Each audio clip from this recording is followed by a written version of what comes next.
গণমাধ্যম কর্মীদের কাছ থেকে সহযোগিতা চাচ্ছি। সেই সময় অনেক ফুটেজ, অনেক তথ্য কিন্তু আপনাদের কাছে আছে, হয়তো আপনারা সেই সময় প্রকাশ করতে পারেননি। এই সময় কিন্তু এটা খুবই গুরুত্বপূর্ণ, কারণ তদন্ত চলবে, শুরু হয়ে গেছে বিভিন্ন ধরনের আন্তর্জাতিকভাবেও এবং দেশীয়ভাবেও বিচার প্রক্রিয়া শুরু হয়ে গেছে, এবং এটা তো আসলে আমাদের একটা ন্যাশনাল মেমোরিরও বিষয়। তো সেই তথ্য উপাত্তগুলা আপনারা যদি আমাদের কাছে সরবরাহ করেন বা সংশ্লিষ্ট কর্তৃপক্ষের কাছে, সেটি আমাদের জন্য ভালো হবে। এবং আপনাদের কাছে আরো একটি রিকোয়েস্ট থাকবে যে আমরা এই মুহূর্তে যে ক্রাইসিসটা ফিল করতেছি, যে আহতদের পাশে দাঁড়ানো, সেই সঠিক তথ্যটা আমরা হয়তো পাচ্ছি না বা পেতে দেরি করছি, সেই জায়গায় আপনাদের সহযোগিতা আমরা আশা করছি। আমরা অনেক মানুষ যারা শহীদ হয়েছে, অনেক লাশ কিন্তু এখনো মর্গে আছে, যাদের পরিবার কিন্তু অ্যাড্রেস করা যাচ্ছে না। তো সেই তথ্যগুলা, সেই জিনিসগুলো আপনারা যদি একটু জোর দিয়ে প্রচার করেন, তাহলে এটা আমাদের জন্য সুবিধা হয় এবং সেই সহযোগিতাটা আপনাদের কাছে আমরা প্রত্যাশা করছি। গণমাধ্যমের স্বাধীনতার কথা ইতিমধ্যে আমি বলেছি। সেই বিষয়ে যে বিদ্যমান যে আইন এবং বিধিনিষেধগুলো আছে, সেগুলোতে যদি সংস্কার আনার প্রয়োজন মনে করা হয়, সেগুলো আপনাদের সাথে আলোচনার মাধ্যমে আমরা এই বিষয়ে উদ্যোগ নিব।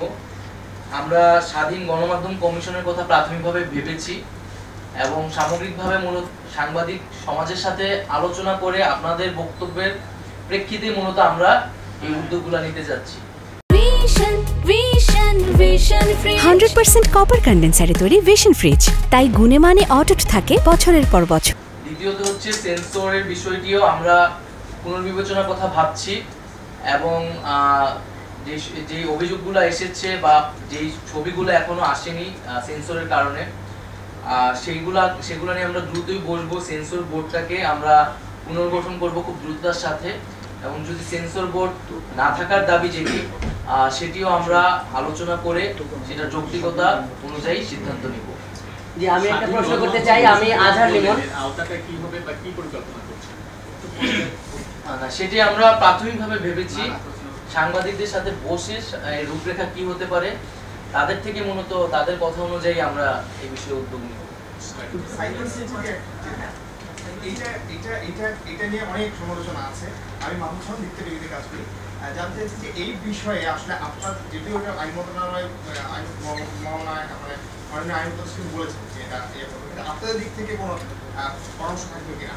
অবশ্যই, আমি তো একই সাথে আইসিটির দায়িত্বে, আমি যেদিন দায়িত্ব নিয়েছি আমি কিন্তু সেদিনও বলেছি যে সাইবার সিটি একটাও আমরা এটা নিয়ে পুনর্বিবেচনা করবো। এটার স্পেসিফিক কিছু বিধিনিষেধ নিয়ে, বিধিমালা নিয়ে অভিযোগ আছে, সেই বিধিমালাগুলো নিয়ে আমরা কথা বলবো এবং এই বিষয়ে কিছু সমাধানে আসবো। জি, মাননীয় উপদেষ্টা, আমি আজহার লিমন, আমি এখন টিভি থেকে। আপনারাও বলছেন বা সব আন্তর্জাতিক মিডিয়া বিভিন্ন জায়গায় বলা হচ্ছে যে একটা গণহত্যা হয়েছে, বিশেষ করে এই ছাত্রদের যে বিপ্লব বা গণঅভ্যুত্থানের সময়। এখন আমার কাছে প্রশ্ন হলো যে এই গণহত্যার ছবি বা ওই সময় এগুলো প্রচার করতে অনেক বাধা ছিল, অনেক ভয় ছিল। এই মুহূর্তে এইগুলো একটা ভালো অনুসন্ধান কিংবা এগুলো সামনে আনতে, বিশেষ করে আপনি যেহেতু এই মন্ত্রণালয়ের দায়িত্ব নিয়েছেন, আপনাদের আসলে কি করার আছে? কোনো সহযোগিতা করবেন কিনা গণমাধ্যমগুলো? অবশ্যই আমরা সহযোগিতা করব এবং আমরা আরো